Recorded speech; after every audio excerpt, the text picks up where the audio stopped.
Assalamualaikum warahmatullahi wabarakatuh. Halo teman-teman semua, izinkan aku untuk mempresentasikan tugas media teknologi bertema inovasi layanan yang ada di perpustakaan.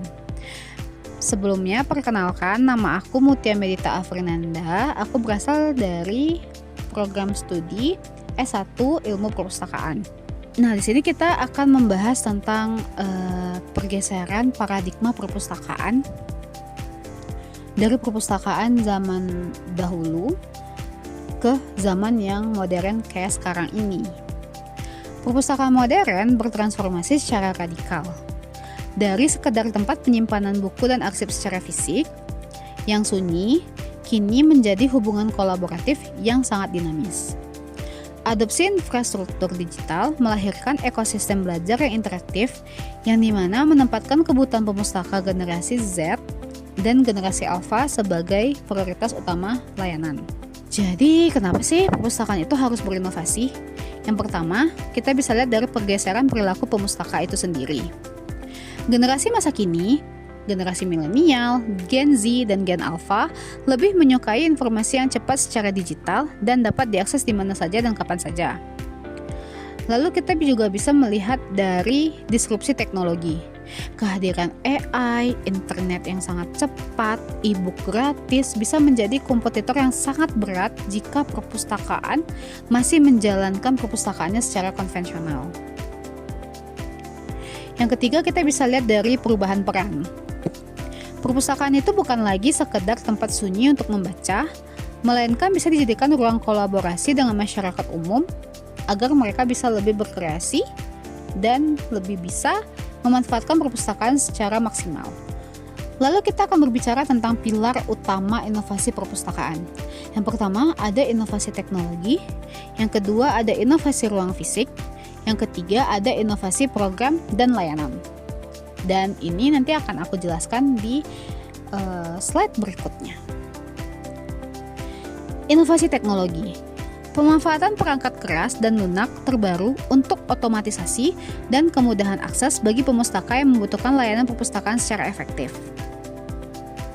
Yang kedua, inovasi ruang fisik. Redesign tata letak perpustakaan menjadi lebih inklusif, fleksibel, dan nyaman. Yang ketiga, inovasi program dan layanan.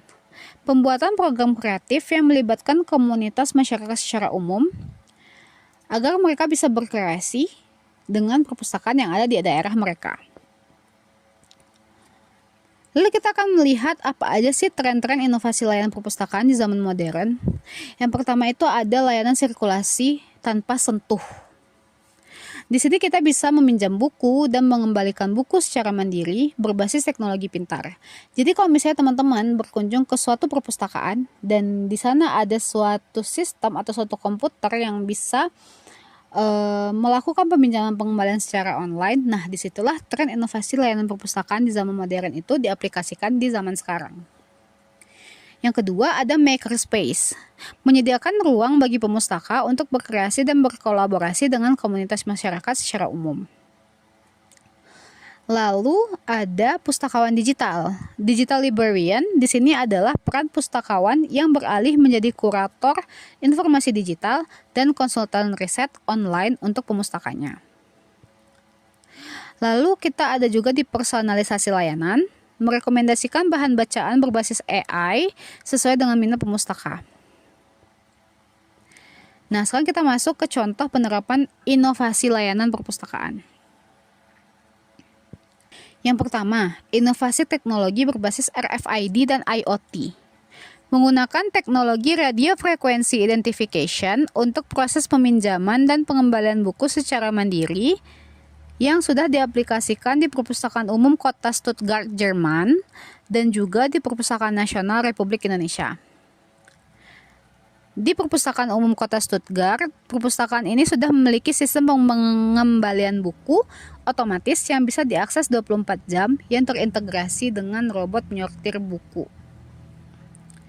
Yang kedua, kita juga ada di Perpustakaan Nasional Republik Indonesia. Perpustakaan Nasional Republik Indonesia juga sudah menggunakan smart locker untuk mengambil buku yang sudah dipesan secara online di luar jam operasional perpustakaan.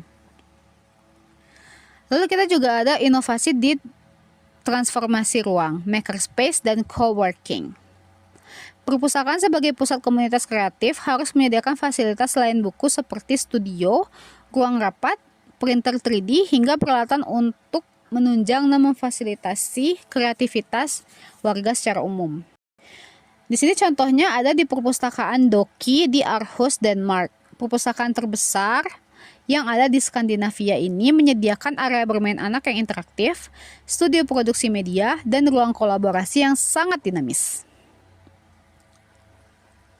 Lalu kita juga ada inovasi di bidang layanan digital terintegrasi atau biasanya disebut dengan super apps. Super apps di sini adalah menyatukan layanan kartu anggota, peminjaman e-book, reservation tempat fisik, hingga akses jurnal ilmiah dalam satu aplikasi mobile. Di sini ada contohnya yaitu aplikasi iPusnas yang dikembangkan oleh Perpustakaan Nasional RI. Di aplikasi Pusnas itu kita bisa membaca buku e-book secara gratis. Kita juga bisa saling mereview buku dan berinteraksi dengan pembaca lain. Dan juga kita bisa masuk ke dalam Perpustakaan Nasional Republik Indonesia hanya dalam genggaman tangan kita aja, yaitu di mobile. Begitu. Nah, sekarang ini kita akan masuk ke dalam kesimpulannya adalah inovasi perpustakaan bukan lagi sebuah pilihan, melainkan keharusan agar perpustakaan tetap relevan dan perpustakaan tidak ditinggalkan oleh masyarakat. Jadi, kita harus selalu berkunjung ke perpustakaan agar perpustakaan ini tidak tertinggal oleh masyarakat secara umum. Baiklah, sekian presentasi aku pada hari ini. Terima kasih sudah mendengarkan presentasi aku pada hari ini. Sekian, assalamualaikum warahmatullahi wabarakatuh. Dadah, bye-bye.